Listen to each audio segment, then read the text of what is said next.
Good morning and welcome to Thomas Craig Vineyards. Today is Saturday, May 16th, 2020.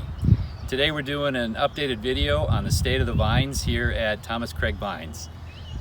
We've had bud break and our buds are actually starting to leaf out. Lauren, if you can zoom in on those a little bit. The other thing we're doing this morning is scouting out for grape flea beetles. I've only seen 2 this morning, so I don't think we're gonna bother about spraying. This next week we will be doing our first application of a fungicide, and I want to touch base a little bit on the webinars that the UW Extension along with the Minnesota Extension, Ag Extensions have put together. They've been absolutely great. They do an on-time state of what's going on in the vineyard, and they talk about disease, they talk about insects, they talk about fertilizer, they talk about weeds, and I urge everybody to get on board with those, and they're free. Okay, we're back looking at a Brianna vine here in front of us, and we are going into year 5 of this Brianna, and you know, every year is a learning opportunity in the vineyard. Everything you do, everything you learn has a lot to do with your experience, the tools you have available, the educational events you've gone to.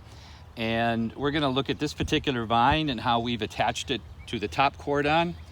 And the one thing I wished I would have done, I wished I would have had my stakes a little bit taller. We attached these wooden stays on here to help keep that vine and reaching it straight up to the top cordon. If I'd have had a longer one, we would have brought it all the way up to the top cordon, which would have made a little bit less time involved in having to cut these and anchor them to the trellis system. We use the tapeners, and this is a newer tapener. We just got those last year. They work so much better, they don't jam, and we get those from Mary Jo up in Minnesota. We also use some rubber bands, which are great. And these are bread ties, which also work good. They're adjustable and they're very inexpensive. And this was a great clue I got from Randy Hartung. And we had been using Roundup spraying underneath the trellis, and that works good, but it works sometimes too good. He turned me on to a product called glufosinate, and we use that in conjunction with ammonium sulfate. And that it only works on contact. It doesn't get absorbed into the plant. And you can see this was sprayed about 10 days ago, and it just works great. Once again, we're at Thomas Craig Vineyards, and this is my second 1-acre spot of vines. This is a vineyard of Brianna, and there's about 850 vines here, about an acre. Like I said before, this is going into year 5, so we have hopefully we have a good yield off of this 1-acre patch of Brianna.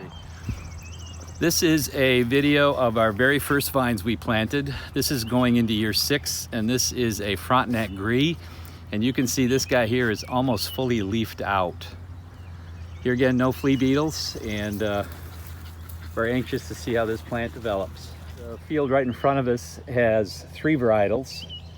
It's about 400 plants of Frontenac Gris, 400 plants of Frontenac, and 200 plants of Somerset.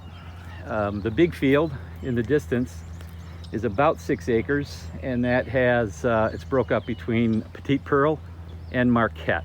This is one thing that we are experimenting with.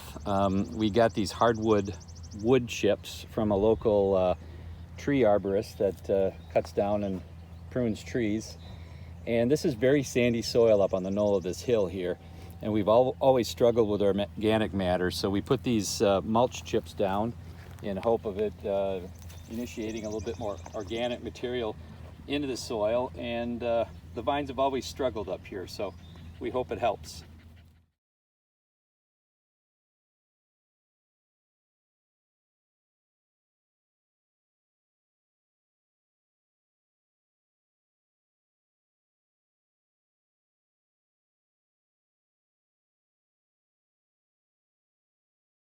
Go. One of the other plants that we grow here at the farm is strawberries. We've been doing that for about 11 years, and I have been the current Wisconsin Berry Growers president for the last 2 years. I've been on the board for 5 years, and we've been growing the berries, like I said, for 11 years. It has done an incredibly good job in giving the girls some extra money to help pay for their college education at Edgewood College. But more importantly, it's given them both a tremendous work ethic, and wouldn't trade that for anything.